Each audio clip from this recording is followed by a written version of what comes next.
میں آپ کو پھر یہ بتانا ہے کہ یہ آپ کا پڑھنا کیسے ہوگا. سورہ فاتحہ کا قرأت کا پڑھنا سکتات امام میں ہوگا یا امام سے منازعت مخالفت کشمکش میں ڈالتے ہوئے قرآن پاک کی آیت کی مخالفت کرتے ہوئے پڑھنا ہے, کیسے ہوگا. پھر اگر مکمل دعویٰ لکھ کر واقعی دلائل دے کے تم نے ثابت کر دیا, تب میں اور بھی پوچھوں گا آپ سے کہ صحابہ کرام کے جمع غفیر کے اندر یہ اتنے سارے صحابہ جو ہے یہ نماز میں مطلقاً قرأت نہیں کرتے تھے, تو آپ کہنا کہ صرف یہ کہنا کہ بے نماز گئے. سمجھ لو میری بات کو, عوام میں زیادہ واضح ہو گئے مطلب کہ ہم ہی قرأت نہیں کرتے, صحابہ بھی نہیں کرتے تھے. میں صحابہ کے جب میں غفیر میں سے ان صحابہ کے نام پیش کروں گا جو جہری میں قرأت نہیں کرتے تھے, آپ صرف یہ کہنا کہ وہ صحابہ جہری نماز میں بے نماز تھے. میں تابعین طبع تابعین محدثین اور فقہا کے جب میں غفیر میں سے ان صحابہ تابعین طبع تابعین اور اصلاف امت کے نام گنواؤں گا, اور اسی لیے ان کے تعلق سے میں حوالے سے ثابت کروں گا کہ جہری اور سری دونوں میں قرأت نہیں کرتے تھے.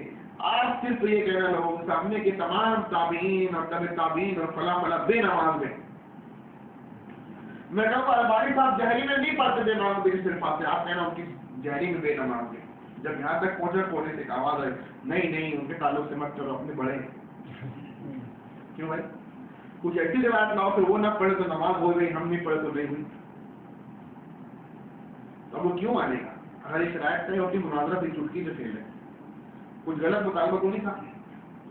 تو وہ تقریباً 2:30 بجے سے لے کے 8 بجے تک مناظرے کی شرائط طے ہو رہی تھی, نہیں ہو پائے. میں نے کہا ہمارا موقع ہے امام کی قرأت نہیں کرنا, کوئی ہماری قید سورہ فاتحہ مت پڑھو, سورہ بقرہ مت پڑھو, سورہ نساء مت پڑھو, قرآن مت پڑھنا ہے, نہیں پڑھنا ہے, قرآن نہیں پڑھنا ہے. ہمارا دعویٰ عام ہے, دلیل بھی عام ہے. من کان لہ امام فقراۃ الامام لہ قراۃ واذا قرأ فانصتوا. یہ کہتے ہیں امام کے پیچھے خاص سورہ فاتحہ نہیں پڑھنے کا لفظ دکھاؤ. تو ہم نے کب کہا ہے خاص سورہ فاتحہ نہیں پڑھنا؟ ہم نے کہا ہے قرآن ہی نہیں پڑھنا. دعویٰ عام ہے کہ خاص ہے, دلیل بھی عام ہوگی. اگر ہم کہتے سورہ بقرہ پڑھنا اور سورہ نساء مت پڑھنا تو ہمارا دعویٰ صاف رہتا. ہمارا دعویٰ عام ہے, دلیل بھی. تو بہرحال آپ اس کے اندر دیکھو کہ پاس کچھ بھی موجود نہیں. آگے بہت کارگزاری ہے اس کے اندر, اور کیا کیا باتیں ہوئی, کبھی کیا بولے, کبھی کیا کس طرح اٹھ پڑا کر کرتے ہوئی. بہرحال یہ اس مسئلے کے اندر ایک دم بے بس ہے. چیتا کیمپ کے اندر رات پر مناظرہ چلا 8-10 سال پہلے, لیکن یہ ایک صحیح طریقے غیر وارد روایت پیش کرنے سے قاصر نہیں, اور صبح کے وقت تو رائے فرائے اختیار کی, آج تک نہیں آیا دوبارہ سامنے. یہ 1-2 لوگوں کے سامنے ہوا, ہال پورا بھرا ہوا تھا, پورا محلہ بھرا ہوا تھا. اس کے فوراً بعد ایک مسئلہ آتا ہے آمین کا. ان کا کیا کہنا ہے پتا, ہم آمین بھی جہد قائل ہیں, دعوت کو چھپاتے ہیں. جیسے یہ پڑھنا نہیں پڑھنا 2 دعویٰ ہے نا, سورہ فاتحہ پڑھنا باقی نہیں پڑھنا, دونوں ثابت نہیں کرتے ایک ساتھ. تو ایسی آمین کے تعلق سے 2 دعوے تھی. آدمی کا جو عمل ہوتا ہے وہ اس کا دعویٰ ہوتا ہے, آدمی کا جو عمل ہوتا ہے وہ اس کا دعویٰ ہوتا ہے. کیا عمل ہے ان کا؟ فجر کی 2, عشاء کی شروع کی 2 اور مغرب کی شروع کی 2, ان 6 رکعتوں میں یہ 2 سے آمین کہتے ہیں, باقی سب آہستہ. تو زیادہ بڑا مسئلہ آہستہ کتنے زور سے, آہستہ کا آمین کس سے بھی کہتے ہیں, زیادہ تو وہی کہتے ہیں.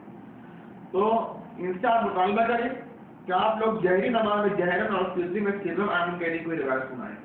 اس میں یہ فرق ہے کہ جہری میں جہرن, سرری میں سارے دعوے کا نچوڑ یہی ہوا نا, کہیں وجود بھی نہیں ہے, مارز بھی نہیں, غیر مارز بھی نہیں, سری بھی نہیں, غیر سری بھی نہیں, کیسی بھی نہیں. جب یہ اس طرح نہیں ملے وہ تو قیاس کرتے ہیں. عبدالرحمن مبارک پوری صاحب نے اسی ابوبکر نے قیاس کیا ہے, اور کہتے ہیں یہ قیاس کار ابلیس ہے. بدل کیا ہے قیاس, اب نئی دلیل تو کریں گے کیا لکھا ہے کہ امام کی سورہ فاتحہ کے تابع مقتدی کی آمین ہے. امام کی سورہ فاتحہ کے تابع مقتدی کی آمین ہے. امام کی سورہ فاتحہ جہرن ہوگی تو مقتدی کی آمین بھی جہرن ہوگی. امام کی سورہ فاتحہ سرن ہوگی تو امام مقتدی کی آمین بھی. اب یہ سرن ہوگی جب اس کے بعد ہے تو سرن میں کیسے پتہ چلے گا امام ابھی کہہ دیے سورہ فاتحہ پڑھنی ہے. رہے گی بات یہ کہ آمین کا سورہ فاتحہ سے جوڑ اگر ہو سکتا ہے مقتدی کی, امام کی سورہ فاتحہ کا جوڑ مقتدی کی آمین سے ہو سکتا ہے, تو امام کی سورہ فاتحہ کا جوڑ مقتدی کی سورہ فاتحہ سے نہیں ہو سکتا. اول درجے میں ہونا چاہیے. تو مقتدی کی سورہ فاتحہ بھی امام کی سورہ فاتحہ کے تابع ہونا چاہیے جب وہ جہرن تو یہ بھی جہرن، وہی وقت لیکن وہ نہیں مانتے.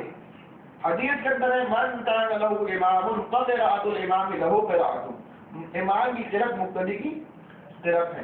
تو نبی تو کہہ رہے ہیں کہ امام کی قرأت مقتدی کی قرأت ہے، یہ نہیں مانتے. لیکن نبی علیہ السلام کے کہیں یہ حدیث موجود نہیں کہ امام کا جہر مقتدی کا جہر ہے. جن کو پڑھنا تو جہرن پڑھے پیچھے، امام کا جہر کرنا ان کو کیسے کافی ہو گیا؟ بات سمجھ میں آ رہی؟ اس میں تو جہری قرأت ہوتی ہے نا. کوئی حدیث میں کہ امام جہرن پڑھے مقتدی سرن پڑھے، امام کا جہر مقتدی کو کافی ہے. بہرحال تو یہ اس طرح کی حرکت کرتے ہیں. اب امام کے تابع اگر ہے تو وہ بھی تابع ہوگی. یہ قیاس اس کا نام کیا ہے؟ بہرحال ایک شخص ایسے آتا ہے کہ امام صاحب پڑھ رہے ہیں الحمدللہ رب العالمین الرحمن الرحیم مالک یوم الدین، اب آ کر شامل ہوتا ہے کہ اللہ اکبر، یا یہ سکتار میں پڑھتے ہیں. اس صورت میں بھی امام کی سورہ فاتحہ پہلے ختم ہوگی مقتدی کی ایک آیت ہے اہدنا الصراط المستقیم پہ امام صاحب پہنچے گی نا اللہ اکبر. اب امام صاحب کہہ رہے الضالین کہتے ہیں اہدنا الصراط المستقیم، یہ تک پہنچے جی بھی کیا کرے گا؟ یہ اپنی سورہ فاتحہ چھوڑ کر امام کو الضالین کا آمین کہے گا. اگر کہے گا تو حدیث، اگر نہیں کہنا ہے تو نہیں کہے گا تو حدیث. وہ واپس اپنی سورہ فاتحہ پڑھے گا کہ نہیں پڑھے گا؟ اگر پڑھے گا تو حدیث، اگر نہیں پڑھے گا تو حدیث. پھر وہ سورہ فاتحہ شروع سے ہوگی کہ وہیں سے ہوگی؟ شروع سے پڑھے گا تو حدیث، اگر وہیں سے پڑھے گا تو حدیث. پھر جب وہ وہیں سے پڑھے گا تو بسم اللہ کرے گا کہ نہیں کرے گا؟ اگر کرے گا تو حدیث، اگر نہیں کرے گا تو حدیث. یہ سرن سورہ فاتحہ پڑھتے ہوئے جہرن آمین کہا اور پھر سرن سورہ فاتحہ پڑھے گا. تو یہ قرآن پڑھتے ہوئے سرن جہرن آمین کہنا درست ہے کہ اتنا درست ہے؟ درست ہے حدیث، نہیں درست حدیث. اس کے بعد کبھی نہ کبھی کسی نہ کسی وقت اس کی بھی سورہ فاتحہ ختم ہوگی. اس وقت یہ آمین کہے گا تو حدیث، اور نہیں کہے گا تو حدیث. اب جہر نماز میں جہر آمین کہنا چاہیے تو بل جہر ہونا چاہیے نا، تو نہیں تو کہتے ہیں لوگ. اب وہ آمین جہرن ہو یا سرن، جہرن ہو تو حدیث، سرن ہو تو حدیث. پھر آمین کتنی ہوگی؟ دو گئی نا. دو. ایک رکعت میں کتنی آمین ہونا چاہیے؟ ایک یا دو؟ ایک. وہ کہے نا، وہ ایک کہے تو حدیث اور دو کہے تو حدیث ہے نہیں. میرا تو سوال نہیں ہے تو آپ سوچیں کدھر سے لے کر آئے. جو راستہ چلتا نا وہاں پہنچ بھی اسی کو پتہ چلتا. آپ نے تو شریعہ نہیں پتہ کیسے چلا؟ ارے پتہ کیسے چلا؟ جو چلے ہیں نا تو وہ روڑے لا کے یہ سب بدلا دیا. ان کے فتاوے آپ دیکھیے سب ایسے سوال ہیں، ان میں لکھا ہے نہیں آپ آمین کہہ دے کرو، قرآن میں گھسپیٹ نہیں ہے یہ. آمین قرآن کی غیر قرآن ہے. قرآن میں غیر قرآن ملا کے پڑھنا جائز ہے، ان کے وہاں جائز ہے. دیکھیں فتاوے ان کے. ایک سال سے میں نے کہا منطق چل رہے ہیں، منطق سے بات کر الجھاؤ دور کیا تھا نا کہ الجھایا جاتا. اعتراض اسلام پر ہوگا. دو طرح کا اعتراض ہوتا ہے، ایک تو ہو ہی نہیں سکتا حقیقی، ایک ہوگا ایسا اعتراض جو ہماری عقل کا قصور ہوگا. اگر یہ میری عقل کا قصور ہے تمہاری خود ساختہ اسلام پہ تو بدلا دو. اور اگر میرا آمین کا مسئلہ ایسے ہی ہے تو آپ بھی منطق چلو اس پہ بھی اعتراض جھاڑ دو ایسے کیا نہیں. ایک صاحب نے کہا کہ ہم لوگ جو صحیح حدیث میں زور آمین کرنا کہاں ہے؟ بخاری شریف میں دکھا دو. کہا کہ جب امام الضالین نے تم آمین کہو جس کی آمین فرشتوں کو معافی ہو جائے تو پچھلے گناہ معاف ہو جاتے. میں نے کہا جہر کا لفظ کا دیکھا تو تھا نہیں. میں نے کہا ہمارے ذریعے ہے اور وہ جوش میں آ گیا. اب تم سر کا لفظ نکالا، سرن کا لفظ نکال گئے. میں نے کہا دیکھیے آمین کہنا ایک امر ہے نا. اب وہ سرن کہنے سے بھی آمین ہو گئی. جہر ایک زائد امر ہے، جہر ایک زائد چیز ہے. تو زوائد کا ثبوت ہوگا یا جو ثابت ہے اس پہ ثبوت کیسے ملے گا دینا ہے. وہ تو آپ بھی مانتے کہنا. اب جہرن کہنا ہے زائد آپ مانتے اس کا ثبوت آپ کو پتا ہے. جس کی آمین فرشتوں کی معافی ہو گئی پچھلے گناہ کتنی بڑی بشارت ہے. یہ آمین کہنے پر ہے. اب جو پلک اپنی جہر کہے گا اس پہ کیا ملے گا؟ ایک محل ملے گا، شادی کا، سونے کا، اپنی عید کا. اس کا بھی نہیں ملے گا. انگوٹھی ملے گی چاندی کی، سونے کی. لوہے کی بھی نہیں ملے گی، حدیث میں کہیں مقبول نہیں کہ جہرن سے اتنا نام. اگر یہ امر جہرن یہ مطلوب نماز کے اندر تو اس میں کوئی ثواب بدلا دو، سمجھ میں آئی بات. اور زوائد ہے اس کے کہنے کے کوئی فرق نہیں، تو جھگڑا کیوں کر رہے امت اس کا پرچار کیوں کر رہے؟ بتاؤ کون زیادہ کر رہے ہیں نانا کی اس معاملے کے، ہم تو نہیں کیے. بہرحال میں نے کہا دیکھیے اس میں سرن کا لفظ نہیں ہے، لیکن جہرن زائد امر اسے ثابت کرنا ہوتا ہے، جو زائد امر اسے ثابت کرنے کی بات ہی نہیں ہوتی ہے. اور دیکھیے ہم لوگ قیاس بھی کرتے ہیں نا، ابھی دیکھیے قیاس ہم لوگ کرتے ہیں. اس کے اندر ایک جگہ بتلا گئی، امام جب بولا ضالین کہے تو اس سے تو آپ محروم نہیں رہتے ہیں، آگے پیچھے ہو جاتے ہیں. ہم لوگ تو نہیں ہوتے. نماز میں کوئی ایسا جاہل ہو جیسے صرف آمین آتی تو وہی کہے گا جائے امام بولا ضالین کہے. تو وقت کی پابندی ہمیں کرتے ہیں. پھر دیکھیے فرشتوں کی موافقت، فرشتے کو اسی وقت پہ کہتے ہیں، وقت میں فرشتوں کی موافقت. پھر آمین ان کی بھی سنائی نہیں دیتی، ہماری بھی سنائی نہیں دیتی. یہ موافقت کی سنائی دیتی.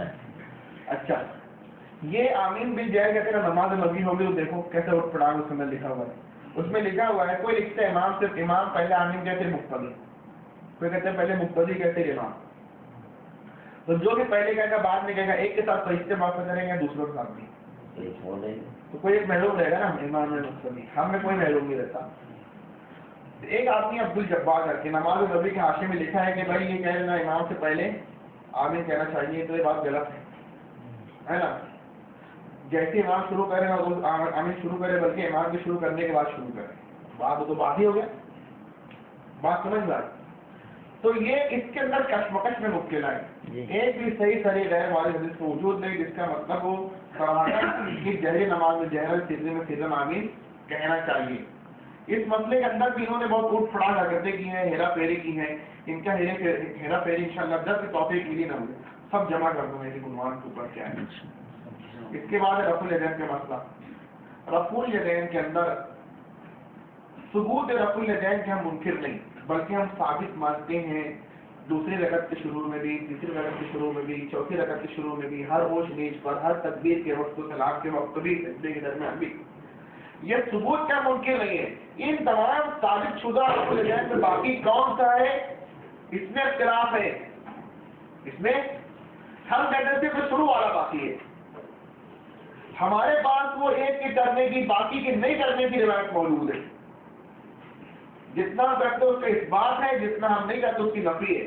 آپ جو کرتے اس کا اس بات کا، جو نہیں کرتے اس کی نفی مقبول نہیں. اور اگر اس کے اندر ذکر نہیں آ گیا رفع الیدین کا تو اس کا ذکر نہ ہونا اس کے نہیں ہونے کی دلیل نہیں ہے. رفع الیدین کے اندر اصل ترک ہے. کیا ہے؟ ترک ہے. ثابت تھا کب ہوتا ہے یہ بھی مانتے ہیں. اگر یہ نہیں مانتے تو سجدے میں بھی رفع الیدین کرتے ہیں. اگر یہ نہیں مانتے ہر اس چیز پہ یہ بھی کرتے ہیں. اگر یہ ترک نہیں مانتے تو دوسری رکعت کے شروع میں یہ بھی کرتے ہیں. اگر یہ ترک نہیں مانتے طلاق کے وقت پہ یہ بھی کرتے ہیں. اب ترک کی جب ترک ثابت ہے تو ترک کی روایت کے ثبوت کی وجہ سے احتیاطی پہلو یہ کہ سب سے کم پر عمل کیا جائے. اگر تم لوگ ایسی روایت پیش کرتے ہو جس کے اندر یہ بتلایا گیا اور بتلایا گیا کہ رفع الیدین بڑا ہے نماز میں، تو احتیاط کا تقاضا ہے کہ سب سے زیادہ پہ عمل کیا جائے. آپ درمیان میں رکھتے ہو، بات سمجھ میں آئی. ہر اونچ نیچ پر تکبیر کا نماز دو چیزوں کا مجموعہ ہے. ہمارا رفع الیدین جو ہے اس کے اندر آپ دیکھ لیں، ہمارا جو رفع الیدین ہم جو کرتے ہیں وہ اجماعی ہے. کیسا ہے؟ اجماعی. وہ سب مانتے ہیں. اب ظاہر سے کون قائل ہے؟ وہ نا. ثابت کون کرے گا؟ ہم یا وہ کرے گا نا ثابت. تو ہمیں کہتے ہیں ثابت کرو. اب دیکھو اس کے اندر نماز دو چیزوں کا مجموعہ ہے. کتنی چیزوں کا؟ ایک تو حرکات و سکنات، دوسرے اس کے متصل ذکر ہے. اقیم الصلاۃ علی ذکری.